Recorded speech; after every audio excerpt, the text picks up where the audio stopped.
میرے عزیز دوستوں اور بزرگوں، آج آپ کے سامنے سورہ نور کی آیات ہیں جس میں گھروں میں داخل ہونے کے آداب کو بیان کیا گیا ہے کہ گھر میں جب داخل ہو، اپنا گھر ہو، پرایا گھر ہو، کوئی اس میں رہتا ہو نہ رہتا ہو، وہاں جا کر کیا آداب اختیار کرنے چاہیے، کیسے داخل ہونا چاہیے، اس کو یہاں بیان کیا جائے۔ قرآن عظیم میں اللہ تبارک و تعالیٰ نے ایمان والوں کو یہ ہدایت کی ہے کہ اے ایمان والوں، لا تدخلوا بیوتا غیر بیوتکم، تم اپنے گھروں کے علاوہ دوسروں کے گھروں میں داخل مت ہو، حتی تستأنسوا، یہاں تک کہ تم اجازت لے لو، وہ تمہیں اجازت دے دے، اور تم سلام کرو ان گھر والوں پر، تو یہ تمہارے لیے بہتر ہے اگر تم نصیحت حاصل کرو۔ اور تمہیں نصیحت اسی سے آئے گی کہ جب تم اجازت لو گے اور سلام کرو گے اور پھر داخل ہو گے تو یہ آداب تمہیں بتائے جا رہے ہیں۔ اصل مسئلہ یہ ہوتا ہے کہ جب ہم کہیں بھی جاتے ہیں، چاہے رشتہ دار ہو یا کسی اور سے ملنا ہو، کوئی بھی مسئلہ ہو، تو دھڑلے سے فوراً کسی کے گھر میں داخل نہیں ہونا چاہیے۔ اور جب آدمی اس طرح داخل ہوتا ہے تو اس کے بڑے نقصانات ہوتے ہیں۔ پیچھے آپ کے سامنے زنا کا بیان آیا، تہمت کا بیان آیا، اور اب جو ہے وہ اجازت کا بیان اس وجہ سے دیا ہے کہ عام طور پر اگر بغیر اجازت کے کہیں داخل ہو جاتا ہے آدمی تو یہ چیزیں زنا تک بھی پہنچا دیتی ہیں، اور یہ چیزیں دوسروں پر تہمت لگانے پر بھی پہنچا دیتی ہیں، کیونکہ بعض مرتبہ وہ گھر والے، ان کی مستورات، ان کی عورتیں، یا وہ خود کسی ایسی حالت میں ہیں یا کسی ایسے کام میں مشغول ہیں جو وہ آپ کو بتانا نہیں چاہتے ہیں، لیکن بغیر اجازت کے کوئی کسی کے گھر میں داخل ہو گیا ہے، اس کا منع کیا گیا ہے۔ قرآن عظیم میں صاف الفاظوں میں یہ ادب بتایا ہے کہ چاہے کوئی کتنا ہی بڑا کیوں نہ ہو، چاہے وہ وزیر اعظم ہو یا گورنر ہو یا صدر ہو یا کوئی اور ہو، اسے اجازت لیے بغیر اندر آنے کی اجازت نہیں۔ حدیث میں آتا ہے کہ جب آدمی کہیں پر جائے تو وہ پہلے وہاں سلام کرے، ایک دفعہ سلام کرے، اگر جواب نہیں ملتا تو دوسری دفعہ کرے، دوسری دفعہ نہیں ملتا تو تیسری دفعہ سلام کرے، اگر جواب نہیں ملتا تو وہاں سے واپسی آ جائے۔ بلا وجہ وہاں دروازوں پر کھڑا ہونا یہ جائز نہیں ہے، پھر یہ طریقہ بتایا ہے۔ اور جب دستک دے دروازے پر نوک کرے تو اس وقت بھی اس بات کا خیال کرے کہ خود دروازے کے بالکل سامنے کھڑا نہ ہو۔ اگر دروازے کے بالکل سامنے کھڑا ہوگا تو اس سے بھی بے پردگی کا خطرہ ہے اور نظر گھر کے اندر پڑ جائے گی، لہذا اس کو حکم دیا گیا ہے کہ تم اپنے جو ہے وہ نظر کو ہٹاتے ہوئے اپنے آپ کو دروازے کے کسی ایک جانب میں اپنے آپ کو کھڑا کرو۔ یہ بہترین ادب بتایا گیا ہے۔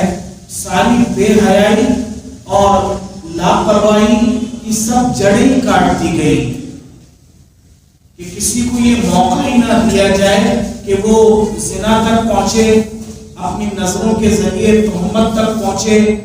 ان سارے کے ساری جڑوں کو کاٹنے کے لیے شریعت نے جو ہے وہ پہلے ہی حکم دے دیا ہے کہ اے ایمان والوں، تم جب داخل ہو دوسروں کے گھروں میں تو تمہیں اجازت نہیں ہے، تم پہلے اجازت لو ان سے کہ میں آ سکتا ہوں۔ اور آگے یہ بھی بتلا دیا گیا کہ فَإِلَّمْ تَجِدُوا فِيهَا، احدا، اگر وہاں کوئی نہ ہو یا کوئی ہے اور تمہیں جواب نہیں مل رہا، فلا تدخلوها، وہاں تم داخل نہیں ہو سکتے، چاہے تم کتنے بڑے کیوں نہ ہو، حتی یؤذن لکم، تمہیں اجازت دے دی جائے تو پھر چلے جانا۔ اور بعض مرتبہ ایسا ہوتا ہے کہ وہ گھر والے کسی ایسے کام میں مشغول ہوتے ہیں جس کی وجہ سے وہ یہ چاہتے ہیں کہ کوئی دخل اندازی نہ کرے، کہ وہ کہہ دیتے ہیں باہر سے ہی وَإِن قِيلَ لَكُمُ ارْجِعُوا، کہ جب تمہیں یہ کہا جائے کہ واپس چلے جاؤ، فارجعوا، تو تم واپس چلے جائے۔ اس کو برا نہیں سمجھنا چاہیے اور ادب کے خلاف نہیں سمجھنا چاہیے، بس تمہارا بے موقع کسی کے گھر میں آنا یہ اچھی بات نہیں، اور تم بغیر اطلاع کے آئے ہو، اب وہاں آ کے اجازت مانگ رہے ہو اور وہ تمہیں اجازت نہیں دے رہے ہیں، تو اس کو برا نہیں سمجھنا چاہیے۔ میں تو اتنا بڑا تھا، میں تو ان کے سرپرستوں میں سے تھا اور مجھے ایسا کہہ دیا گیا، ان تمام کے تمام بڑائی کے خیالات کو شریعت نے جو ہے وہ منع کیا ہے کہ ایسا مت کیا کرو، یہ سوچیں اچھی چیز نہیں ہے۔ تم بڑے اپنی جگہ رہے لیکن کسی کی پرائیویسی اور کسی کی جو ہے وہ اندرونی زندگی کے اندر مداخلت کا حق کسی کو دیا نہیں ہے شریعت۔ کتنا بہترین ادب بتایا ہے یہاں۔ وَإِن قِيلَ لَكُمُ ارْجِعُوا، اگر یہ آج ہمارے معاشرے میں یہ چیزیں ہوں اور مسلمانوں میں یہ عام ہوں اور مسلمان ایک دوسرے کے ادب کا خیال کریں، کہاں سے کہاں مسلمان پہنچ سکتے ہیں۔ الدین کلہ ادب، دین تو سارا کا سارا ادب ہی سکھاتا ہے۔ اصل مسئلہ یہی ہے کہ ہم سامنے والے کا ادب کرنا نہیں چاہتے، سامنے والے کو ہم عزت دینا نہیں چاہتے، اس کے بڑے ہونے کو تسلیم نہیں کرنا چاہتے۔ ایک حدیث میں آپ صلی اللہ علیہ وسلم نے ارشاد فرمایا کہ جو ہمارے بڑوں کا ادب نہ کرے اور جو ہمارے چھوٹوں پر شفقت نہ کرے وہ ہم میں سے نہیں ہے۔ تو بڑوں کا ادب کرنا، عمر کا لحاظ کرنا، سفید بالوں کا لحاظ کرنا، یہ چیزیں ہم اپنے اندر پیدا کرنے کی کوشش کریں، اپنے آپ کو ہم سمجھائیں کہ نہیں میں کچھ بھی نہیں، مجھے تو عاجزی کا کہا گیا ہے۔ آپ دیکھیں یہ تو یہاں کا معاملہ ہے، بعض مرتبہ تھوڑی تھوڑی بات پر جو مکہ اور مدینہ میں عبادت کی غرض سے جاتے ہیں وہاں بھی جا کر کوئی ایسی بے ادبی کا کام کر لیتے ہیں، کھانے کی بات پر، رہائش کی بات پر بحث و مباحثہ، لڑائی جھگڑا، دست و گریباں ہونا اور فور بکنا، یہ عام معمول وہاں بنتا چلا جا رہا ہے۔ اگر وہاں صبر سے کام نہیں لیتا اتنے بڑے شہر میں تو ظاہر اس کا گناہ بھی بڑھ جاتا ہے، اور وہ گناہ کی نحوست بعض مرتبہ ایسی ہو جاتی ہے کہ اس کی وجہ سے آنے والے وقت میں محرومی ہو جاتی ہے، اور اللہ تعالیٰ پھر اس کے لیے انتظام وہاں آنے کا کرتے نہیں۔ اس بے ادبیوں سے ہی آدمی جو ہے وہ دین سے دور رہتا ہے۔ یہ عام زندگی میں بھی ایسے ہی کہا گیا کہ جب تمہیں یہ کہا جائے کہ تم چلے جاؤ تو پھر تم چلے جایا کیا، وہ ازکار، یہ تمہارے لیے بہت بڑی پاکیزگی کا ذریعہ ہے۔ چھوٹی چھوٹی چیز کے ذریعے اللہ تعالیٰ ہمیں پاک کر، ہماری سوچ کے ذریعے۔ ازکا یہ لفظ کیسا بہترین ارشاد فرمایا، یہاں اور بھی فائدے کے لفظ ہو سکتے تھے، لیکن جو تزکیہ، جو ازکا، جو زکات، جو پاکیزگی اس لفظ کے اندر شریعت نے رکھی ہے کسی اور میں نہیں مل سکتی۔ میرے دوستوں بزرگوں، یہ ہم سمجھیں ان آداب کو کہ ہم جب اپنے گھر میں بھی داخل ہوں اس میں بھی جانے کے بعد پہلے سلام کریں اور سلام کی عادت بنائیں۔